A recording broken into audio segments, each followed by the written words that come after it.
আমি কলকাতায় আছি। তো মানে পরেশনাথ সিরিজটা দেখছিলাম আমাদের। তো দেখে নিয়ে মানে মাথা খারাপ হয়ে গেল আমার। মানে সেই মোমেন্টগুলো যে বন্ধুগুলো মিলে যে আনন্দ করেছি, যে মজা করেছি, সেই বৃষ্টির মধ্যে বেরোইতে পারবো না তাও বেরিয়েছিলাম। রাস্তায় 7টা বাইক 14টা ছেলে আমাদের মিলে যে সিরিজটা দেখলাম, মানে দেখে নিয়ে আমার মানে সত্যি বলছি মাথা খারাপ হয়ে গেল। এখন রাত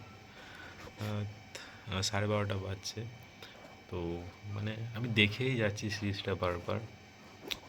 মানে অসাধারণ। আবার হবে মার্চে, আমরা দেখি রাঁচি যাবো করে ঠিক করেছি। তো সবার যাওয়া চাই, আমি চাইছি সবার যেন যাওয়া চাই, সব বন্ধু গ্রুপগুলো।